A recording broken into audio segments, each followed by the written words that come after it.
सर्वे मंगले मंगलाय शिव सर्वदा साधिके शरणं देवी नारायणी नमस्ते। मु समीर आपण को यादी जोगी प्रॉपर्टीज स्वागत करुँची गोटे इनफॉर्मेटिव वीडियो इनफॉर्मेटिव चैनल।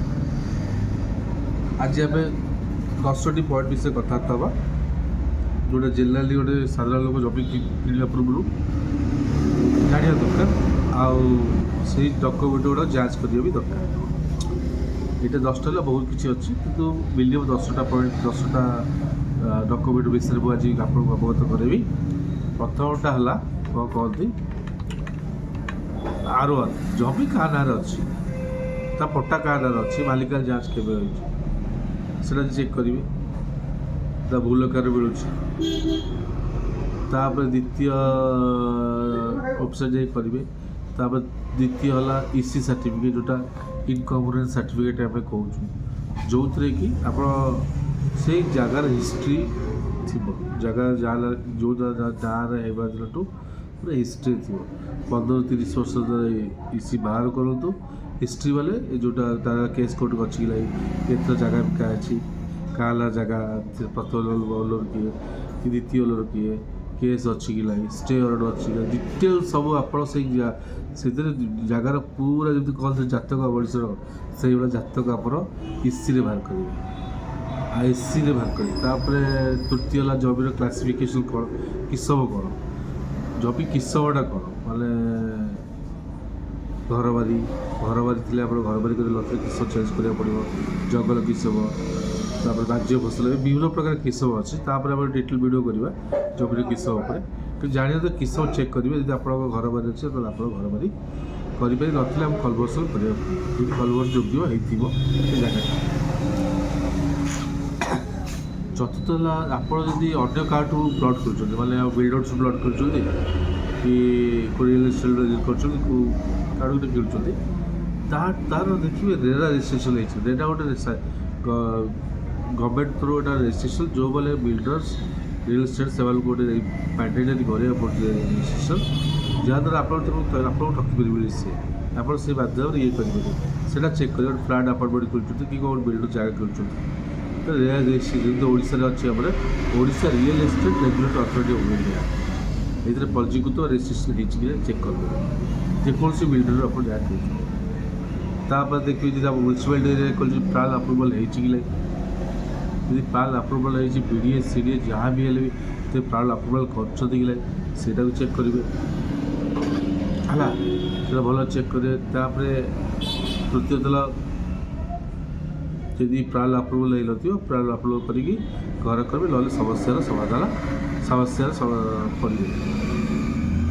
जब हाँ आ जमी किणा पूर्व डिमार्केशन हो जमी भल भाल जी जमी को से बापिब गोटे वकिल सरी जी गोटे आमर पैसा देवा पूर्व सरकारी अभिलेख द्वारा जमीर सीमा निर्धारण कर तृतीय है फ्री होल्ड केटा लीज होल्ड फ्री होल्ड जो सरकारी लार अच्छी लीजुस लार अच्छी कि सरकारी लार अच्छी कि जी डिपार्टमेंट लार अच्छी विभिन्न प्रकार आपको जी कौन सरकार जो एलओसी आने पड़ो एलओसी आने पड़ो आपको आपण आसो यहाँ जगटा अण हस्ताक्षर योग्य जमी ना जोटा एससी एक्ट सेक्शन 22 आसुच्ची सेक्शन 22 आसुच्ची जोटा लैंड आसुच्ची सेक्शन 22 SC/ST लैंड आसुच्ची जो आम SC/ST जगह किण तस्मु जातीय जनजातीय जगह आम किणवा जब किणवा किणुचे आम कलेक्टर टू परमिशन नतले रिजेक्ट हो जाना तो पड़े आ जगह देखिए टैक्स अच्छी कि पावती कटा कि म्यूनिसिपालिटी होल्डिंग टैक्स वाइज अच्छी कौन टू टैक्स होल्डिंग टैक्स कटा सब चेक करेंगे। आ गए भल कहूँ जी आप थर्ड पार्टी किणुच्च भलकर मो जगह अच्छी भुवनेश्वर मु रोची बम्बे कि आउ बाहर रोच दिल्ली बम्बे कि अदर कंट्री रोच जो भी रोच जदि मु आसीपारि गार पर तो मु कौन करती लोक मैंने जन को मो जगह बिके तो अधिकार दिखाते बिहाफ दिखाते पावर ऑफ अटॉर्नी कौन यहाँ प्रॉपर रजिस्ट्रेशन भी डिटेल गोटे वीडियो करवा 10टी ଭିଡ଼ିଓ କରିବା। ଏଇ 10ଟି ପଏଣ୍ଟ ଆପଣକୁ ଟିକେ ଜାଗା କିଣିବାକୁ ଧ୍ୟାନ ଦିଅନ୍ତୁ।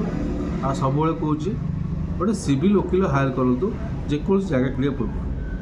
ଯଦି ଭଲ କରିଦେଲେ, ଜାଗା ଦେଖିଲେ ପସନ୍ଦ ଆସିଲା, ପୁରା ଫାଇନାଲ୍ ହେଲା, କନଫର୍ମ ଓକେ, ଆପଣ ଯିଏ ଡକ୍ୟୁମେଣ୍ଟ ଚେକ୍ କଲେ ଠିକ୍ ଅଛି, ଆପଣ ଜାଣିଲେ ଯେଉଁ ବେଶୀ ଜିନିଷ ଅଛି ଚେକ୍ କଲେ, ଯେଉଁ ବିଲ୍ଡର ଯିବେ ସେ ଡକ୍ୟୁମେଣ୍ଟ ଦେବ ଚେକ୍ କରିବ ଓକେ ଅଛି।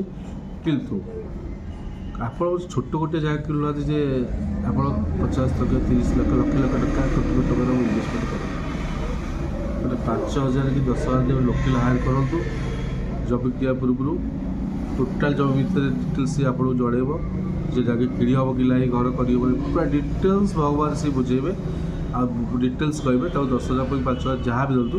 କିନ୍ତୁ ଯଦି ଆପଣ 10,000 5,000 ଜଗିବେ, ସେଇ ଯେଉଁ 1,00,000 2 ଲକ୍ଷ ଟଙ୍କା ଯେଉଁ ଜାଗା ଆପଣଙ୍କର କେଉଁ 1,00,000 2 ଲକ୍ଷ ଟଙ୍କା ଜାଗା, କୋଟି ଟଙ୍କା ଜାଗା ଥରେ ଫସିଗଲେ ସେ ଜାଗାରେ ଘର କରିପାରିବେ, କିଛି କରିପାରିବେ, ପଇସା ବୁଡ଼ି ରହିଲା। ଆଉ ସେ କେସ୍ କୋର୍ଟ ଚାଲିଥିବ, ଯେମିତି ବୁଢ଼ା ହେଇଯିବ, ଗଲା ସରିଲା ସବୁ ସ୍ୱପ୍ନ।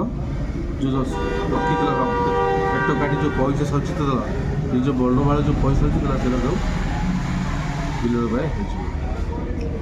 ଆଜି ଏତିକି ପଏଣ୍ଟ, ଯେଉଁ 10ଟି ପଏଣ୍ଟ ରିଭାଇଡ଼ କରିଦେଲେ କ'ଣ, ଆଉ 10ଟି ପଏଣ୍ଟ ରିଭାଇଡ଼ କରିଦେଲେ କ'ଣ, ROR, EC ସାର୍ଟିଫିକେଟ୍, ଲ୍ୟାଣ୍ଡ ଜମିର କିସମ କ'ଣ, ରେଜିଷ୍ଟ୍ରେସନ୍ ହେଇଛି କି ନାହିଁ, ପ୍ଲାନ୍ ଆପ୍ରୁଭାଲ୍ ହେଇଛି କି ନାହିଁ, ଡିମାର୍କେସନ୍ କରିବା, ଫ୍ରି ହୋଲ୍ଡ କି ଏଇଟା ଲିଜ୍ ହୋଲ୍ଡ, ଏଇଟା SC ST ଜମି କି ନାହିଁ, ଟ୍ୟାକ୍ସ ଦିଆହେଇଛି କି ନାହିଁ, ଆଉ ପାୱାର ଅଫ୍ ଆଟର୍ଣ୍ଣି ବରାବର ଚେକି ଆପଣ ଗୋଟେ ସାଧାରଣ ଉପରେ ଯାଇ ଗୋଟେ ଜାଗାଟାକୁ ଦେଖିପାରିବେ, ଚେକ୍ କରିପାରିବେ। ଏଇଟା ଚେକ୍ କରିଲା ପରେ ଆପଣ ଯାଆନ୍ତୁ ଜାଗା ଭିଜିଟ୍ କରନ୍ତୁ, ଜାଗା ଦେବେ। ଆଜି ଏତିକି। ଏଇ ଯେଉଁ 10ଟି ପଏଣ୍ଟର ଗୋଟେ ଗୋଟେ ଭିଡ଼ିଓ ପୁରା ଭଲ ଭାବରେ ଭିଡ଼ିଓ, କାହାକୁ କେମିତି କ'ଣ କୁହନ୍ତି, କେମିତି ଆପ୍ଲାଏ କ'ଣ କେମିତି କରନ୍ତି, ଯାହାର କ'ଣ କ'ଣ ଆସିବ ସେ ଭିଡ଼ିଓ ଆଗକୁ ଆସିବ। ଏତିକି ଆପଣଙ୍କୁ ଆଜି ଏତିକି ମୁଁ ରଖୁଛି। ଆପଣ ଥିବା ପରମାତ୍ମା, ଆପଣଙ୍କ ଶରୀରରେ ଥିବା ହୃଦୟ ଥିବା ପରମାତ୍ମାକୁ ମୋର କୋଟି କୋଟି ନମସ୍କାର। ଆଉ ସର୍ବେ ମଙ୍ଗଳାୟ ମଙ୍ଗଳାୟ ଶିବ ସର୍ବଦା ସାଧିକେ ଶରଣ ଦେବୀ ନାରାୟଣୀ ନମସ୍ତେ।